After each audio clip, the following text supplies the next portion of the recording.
Hello to my iFunny friends. I thought today would be a good day to make a video about the backstory of me and hybrid calisthenics. And this will be an iFunny exclusive because I can't talk about this stuff on YouTube.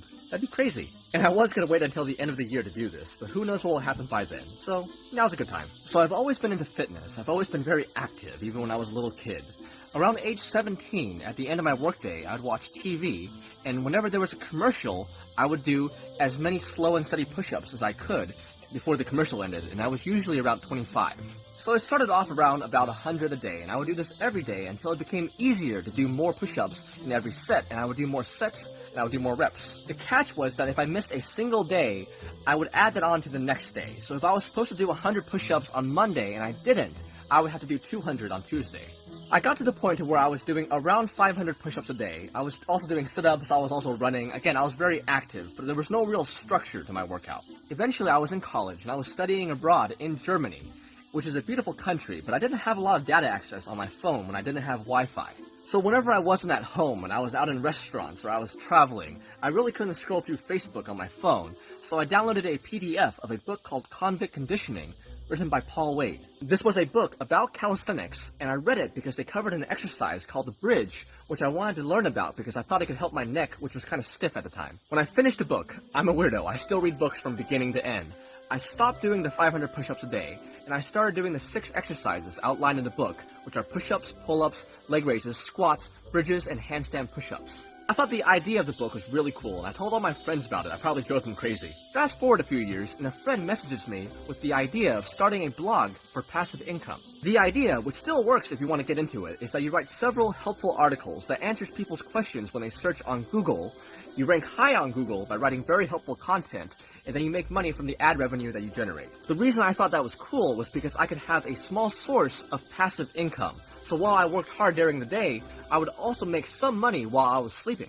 This concept is sometimes called niche sites or niche blogs if you want to look it up. But I had to pick a niche to write about, and I chose calisthenics. I'm going to plug in a mic because the cicadas are getting really loud. Anyway, my second option was going to be a blog about concealed carry laws. So my brand was almost hybrid carry, but hybrid calisthenics started as a blog. This was around 2018. So I was writing articles and it was going pretty well, and I was doing a lot of research on how I could write better and how I could make money from it. By the way, I still had my job that I was doing, other side jobs and other stuff that was going on. It was at this time that my mom, who I was close to, had a massive stroke. It was exactly 2 years ago today.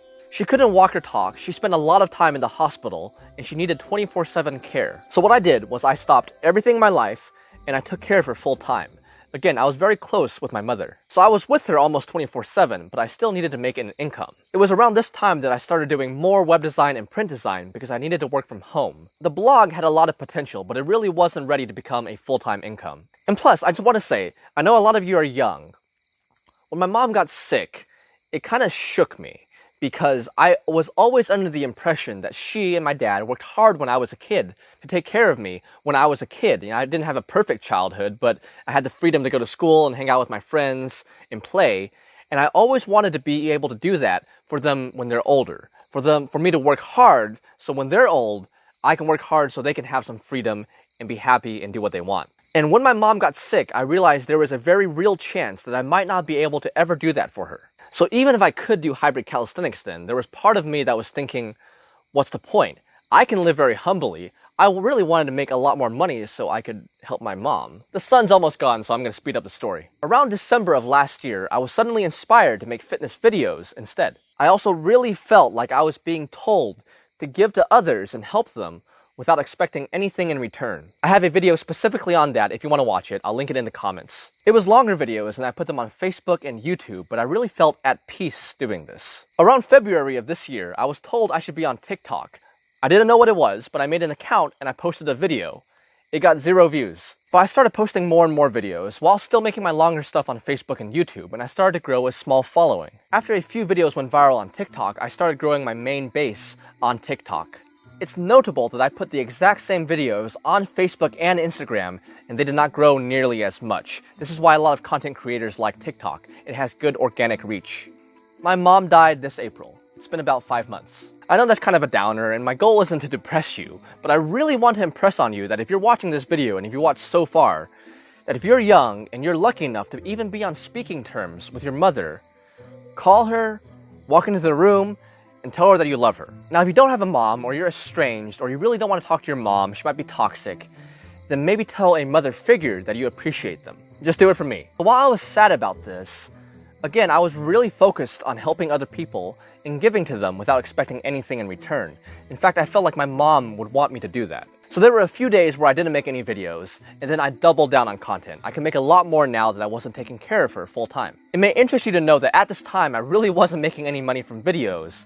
It just felt like the right thing to do, and it's what I wanted to do. I accidentally deleted the ending clips, so I have to refilm them. So I continued growing my following, and I was making content. And a little bit more than a month ago, I got a message from a Facebook friend. He told me that my content was being downloaded and reposted, and it was doing well on something called iFunny. Now, as you know, I don't really care about my videos being reposted, but I found a link and I went to the comments, and I noticed a lot of people were asking who I was and how to find me, so I made an account. Some people were curious, some people were asking if I really was who I said I was, so I made a video called Hello to iFunny. Some people seemed to really like the videos and the content, so I continued posting them for a few weeks, and that brings us to around right now. I have just under 1 million followers across social media right now. I'm still working on the best way to give to others and help others without expectation. It's a work in progress. I am a work in progress. When I was making my fitness course, which is on my website, I was heavily advised by many of my friends and acquaintances to sell it. But I really felt like I should give it out for free, so I did.